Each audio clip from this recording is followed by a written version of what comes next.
Where your treasure is, there will your heart be also. God has hidden unlimited treasures in His Word. Every time we open it, we can discover a new treasure, or admire an old one. What will we find today? Let's dig in.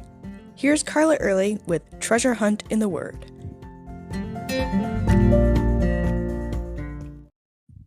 Technology absolutely amazes me. When I went off to college, long-distance calls costing 10 cents a minute on the weekends and letters with a 29-cent stamp kept me in touch with my family. As I graduated college, my dad and I discovered email. About 10 years ago, FaceTime revolutionized our communication once again. At one time, a phone attached to a wall with a long, usually tangled cord occasionally interrupted our lives with an important message from friends and family. Today, a phone attached to our hands keeps us riveted to its every whim. What was once a means of communication can now do everything from run our business to cooking our dinner. Though our culture has many gods, the little glowing screens in the hands of people of all ages receive our worship more than most. But think of the true power these little handheld idols have. Mine's telling me right now that it needs to be plugged in to get recharged. However, even at 100%, it's strictly limited to my knowledge of how to work it. And that's severely limited. And in a crisis, I might use it to find help, but no matter how devoted I am to it, it cannot help me on its own. If you think about it, compared to the Lord our God, that thing is absolutely worthless. Jeremiah would agree. In Jeremiah 10:10-16, he vividly compares the true and living God with the idols of his day. He says, "But the Lord is the only true God.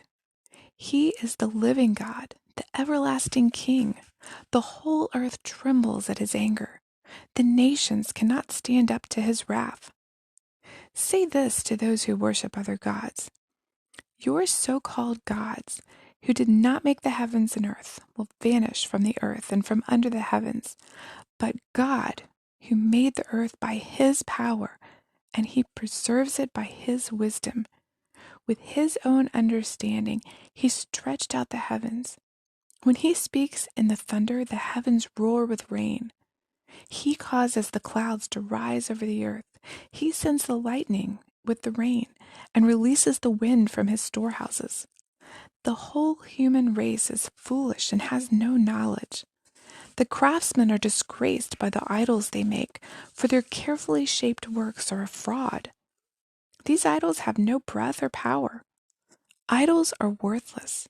They're ridiculous lies. On the day of reckoning, they will all be destroyed. But the God of Israel is no idol. He is the creator of everything that exists, including Israel, his own special possession. The Lord of heaven's armies is his name. You know, in comparison to our God, cell phones or anything else that we put before the Lord in our lives won't last.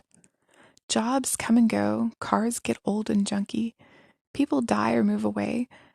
And how many different cell phones have you had over the past 10 years?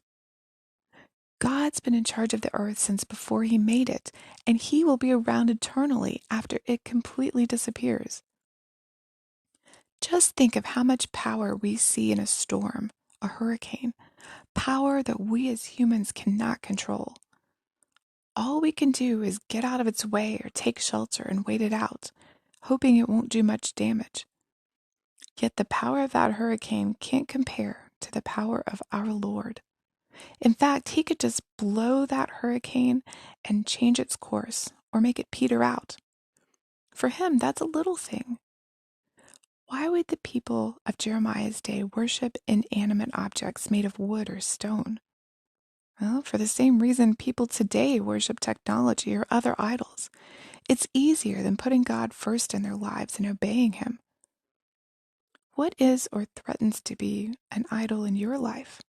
How could you put that in perspective? You can contact us at treasurehuntintheword@gmail.com. Also, if you'd like to share a treasure God has given you by doing an episode, please contact us. You can listen to other episodes on our website, which you'll find in the description below. Thanks for listening, and remember, where your treasure is, there will your heart be also.